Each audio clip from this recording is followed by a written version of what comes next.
Assalamualaikum warahmatullahi wabarakatuh. Shalom, Om Swastiastu, Namo Buddhaya, salam kebajikan dan salam sejahtera. Saya Sinta Ayu, mahasiswa Fakultas Ekonomi dan Bisnis, Prodi Manajemen semester 5 Universitas Primagraha.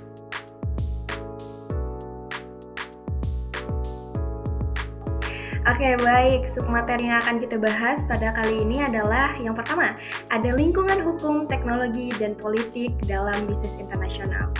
Terus yang kedua ada teori perdagangan dalam bisnis internasional, dan yang terakhir teori investasi asing atau FDI. Oke, sebelum kita masuk ke submateri yang akan dibahas, kita akan membahas dulu apa itu bisnis internasional. Nah, teman-teman, bisnis internasional ini adalah sebuah aktivitas bisnis yang melibatkan lebih dari satu negara, termasuk perdagangan barang, investasi, dan layanan. Bisnis internasional mencakup semua kegiatan komersial yang dilakukan di luar batas negara asal perusahaan. Hal ini melibatkan perdagangan barang dan jasa, investasi asing langsung, serta kolaborasi dengan perusahaan asing. Di mana dalam konteks globalisasi, bisnis internasional menjadi kunci bagi perusahaan untuk memperluas jangkauan pasar dan meningkatkan keuntungan. Lalu selanjutnya ada ruang lingkup hukum dalam perdagangan internasional, di mana ada regulasi perdagangan nih teman-teman. Di mana yang kita tahu setiap negara memiliki undang-undang dan peraturan yang mengatur perdagangan internasional, termasuk peraturan tentang ekspor dan impor, tarif, dan juga perlindungan konsumen.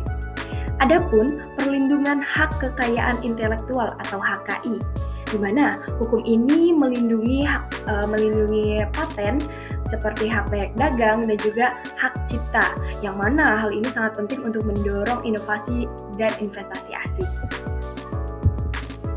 Nah, di Indonesia sendiri teman-teman, Indonesia memiliki berbagai peraturan yang mengatur perdagangan internasional, termasuk undang-undang tentang ekspor dan impor, serta perjanjian perdagangan bebas dengan negara-negara lain.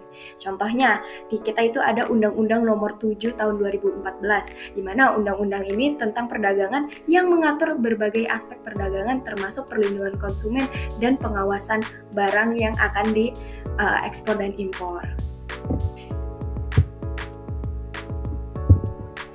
Nah, selanjutnya ada ruang lingkup teknologi dalam perdagangan bisnis internasional. Yang pertama ada inovasi dan digitalisasi, di mana kemajuan teknologi seperti e-commerce dan teknologi informasi telah mengubah cara perusahaan untuk beroperasi dan berinteraksi di pasar internasional dengan para konsumen. Misalkan di Indonesia sendiri ada platform e-commerce Shopee, Lazada, dan lain-lain. Lanjut ada komunikasi dan informasi. Teknologi komunikasi yang canggih memungkinkan perusahaan untuk berkomunikasi dengan mitra dan pelanggan di seluruh dunia secara real time. Contohnya seperti penggunaan aplikasi Zoom dan Microsoft Teams untuk pertemuan bisnis internasional. Jadi nggak perlu nih kita meeting harus face to face, bisa secara daring atau online teman-teman.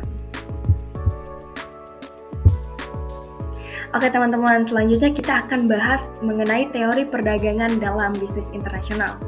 Sebenarnya teori perdagangan itu apa sih? Nah, teori perdagangan dalam bisnis internasional ini mencakup berbagai konsep yang menjelaskan alasan dan pola perdagangan antar negara. Misalkan nih, contohnya ada teori keunggulan komparatif dan juga teori Hedger-Ohlin. Nah, dalam teori perdagangan internasional, teori perdagangan internasional ini menjelaskan bagaimana dan mengapa negara-negara terlibat dalam perdagangan satu sama lain. Ada 3 teori yang saya ambil. Yang pertama adalah teori keunggulan mutlak. Teori keunggulan mutlak diajukan oleh Adam Smith, di mana ia mengatakan bahwa negara sebaiknya memproduksi barang yang dapat dihasilkan dengan biaya lebih rendah dibandingkan dengan negara lainnya. Yang kedua, ada teori keunggulan komparatif. Menurut David Ricardo, negara dapat memperoleh manfaat dari perdagangan dan dengan spesialisasi pada barang yang dapat diproduksi dengan biaya relatif lebih rendah dibanding dengan negara lainnya. Yang terakhir ada teori Hetker-Orlin, di mana teori ini menjelaskan bahwa negara akan mengekspor barang yang menggunakan faktor produksi yang melimpah dan mengimpor barang yang menggunakan faktor produksi yang langka.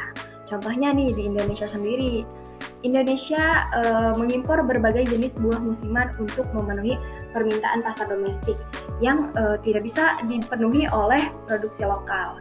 Contohnya impor buah kayak apel, anggur dari Amerika dan juga Australia. Begitupun dengan negara-negara lain, misalkan negara lain butuh barang apa dari Indonesia, Indonesia ekspor dan mereka impor dari Indonesia. Nah, yang terakhir kita akan membahas investasi asing atau FDI.